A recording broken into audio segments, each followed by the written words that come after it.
Hola, ¿qué tal? Espero que le estén pasando bien. En este video vamos a explicar un poquito acerca del síndrome nefrótico. Antes de pasar al contenido, me gustaría decir o mencionar a las personas que aportaron información para este tema, que sería el Viñón, Concepción Cuauhtenango, Amsi Merari Hernández y su expositor Joaquín Flores. En el contenido, primero explicaré la definición del síndrome nefrótico. Posterior a esto, analizaremos las causas o etiología del síndrome nefrótico. Aprenderemos la anatomía y fisiología glomerular, la fisiopatología del síndrome nefrótico y por último las manifestaciones clínicas del síndrome nefrótico. Comencemos directamente en definiendo al síndrome nefrótico. El síndrome nefrótico se define como la consecuencia clínica del aumento de la permeabilidad de la pared capilar glomerular que se manifiesta en proteinuria masiva e hipoalbuminemia y que se acompaña de forma variable de edema, hiperlipemia y lipiduria. Entonces acá ya podemos encontrar dos conceptos claves que son la fisiopatología, que en palabras simples se resume como el aumento de la permeabilidad de la pared capilar glomerular, y la clínica, que está caracterizada por una triada que es proteinuria, hipoalbuminemia y también edema. Entonces, ¿cuáles son las causas o etiología del síndrome nefrótico? Puede ser causada por dos tipos de glomerulopatías que se dividen en primaria y secundaria. Dentro de las primarias tenemos a la enfermedad de cambios mínimos, la glomerulosclerosis focal y segmentada, la nefropatía membranosa, la glomerulonefritis mesangiocapilar y finalmente la nefropatía mesangial por IgA. La enfermedad de cambios mínimos va a ser más frecuente en niños, mientras que la nefropatía membranosa es más frecuente en adultos. Entonces, como tenemos causas primarias, también tenemos causas secundarias, que pueden ser enfermedades sistemáticas, neoplasias, infecciones, trastornos hereditarios y también fármacos. Dentro de las enfermedades sistémicas tenemos a la nefropatía diabética, amiloidosis y el lupus eritromatoso sistémico. Dentro de las neoplasias tenemos a los tumores sólidos, carcicomas, sarcomas, linfomas y leucemias. Dentro de las infecciones tenemos al VIH, hepatitis B y C, el citomegalovirus y el Epstein-Barr. Y finalmente, dentro de los fármacos tenemos a la penicilamina, captopril y algún antiinflamatorio no esteroideo. Entonces, ¿qué tienen en común estas patologías o glomerulopatías primarias y secundarias? Pues que van a provocar al mismo tiempo algún tipo de daño a nivel de la pared capilar glomerular. Para esto debemos repasar la anatomía y fisiología glomerular. Tenemos al riñón, y si hacemos un acercamiento, tendremos a la unidad funcional que se llama nefrona. La estructura que nos va a importar es esta de aquí, que se encuentra la cápsula de Bowman y el glomérulo. Pero ¿por qué nos va a importar esto? Porque esto es precisamente lo que se afecta tanto en el síndrome nefrótico como en el síndrome nefrítico. Aquí podemos combinar la fisiología y la fisiopatología del síndrome nefrótico. La fisiología involucra las funciones renales normales que son alteradas por los daños en la barrera de filtración glomerular y cómo es que el cuerpo intenta compensar estos cambios.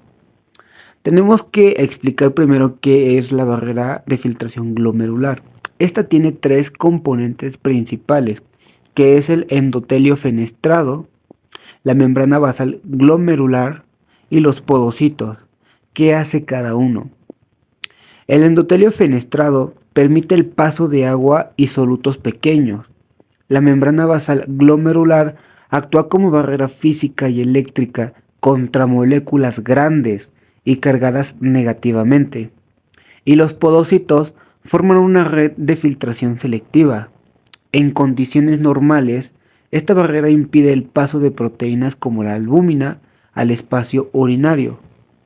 Pero, ¿qué pasa después pues hay una alteración sobre esta barrera glomerular. En el síndrome nefrótico ocurren cambios que alteran esta función, como lo es el daño estructural y la pérdida de cargas negativas. En el daño estructural hay pérdida de la integridad de la membrana basal o de los podocitos, y en la pérdida de cargas negativas permite que las proteínas plasmáticas como la albúmina atraviesen la barrera y se excreten en la orina. Esto altera el equilibrio osmótico y de presión en el sistema vascular y extravascular. Pasemos a hablar acerca de la albúmina. ¿Qué pasa con la albúmina? La albúmina es una proteína plasmática clave que regula la presión oncónica que retiene el agua dentro de los vasos sanguíneos. En el síndrome nefrótico, la pérdida de la albúmina o hipoalbuminemia reduce esta presión, permitiendo que el líquido se desplace hacia los espacios intersticiales, creando un edema generalizado. Entonces, debido a que hay una baja producción de albúmina, el cuerpo intenta compensar este edema, activando una regulación hormonal, produciendo sistema renina, angiotensina, aldosterona, que estas van a aumentar la reabsorción de sodio y agua en el túbulo renal. Después va a haber una secreción de vasopresina que va a favorecer la retención de agua en los túbulos colectores. Y posterior a esto va a haber un aumento de la síntesis hepática de proteínas, que incluye lipoproteínas, generando hiperlipidemia. Sin embargo, estos mecanismos suelen exacerbar el edema.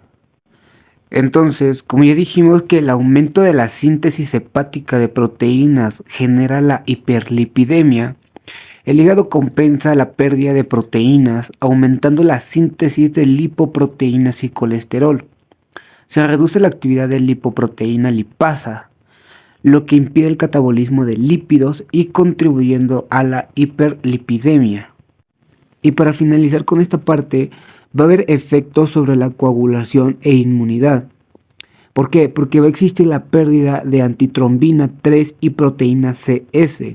Y estas van a aumentar el riesgo de hipercoagulabilidad y trombosis. Y va a existir también la pérdida de inmunoglobulinas, que van a afectar la capacidad del cuerpo para combatir estas infecciones. Como ya vimos, en el síndrome nefrótico no solamente va a afectar a los riñones, sino que va a afectar a otros órganos. Entonces, en las manifestaciones clínicas van a estar derivadas de la alteración de la barrera glomerular y sus consecuencias sistémicas. Vamos a empezar mencionando los signos y síntomas principales, comenzando por la proteinuria masiva. ¿Qué quiere decir esto? Que va a haber orina espumosa y esta orina espumosa va a estar causada por la presencia de proteínas.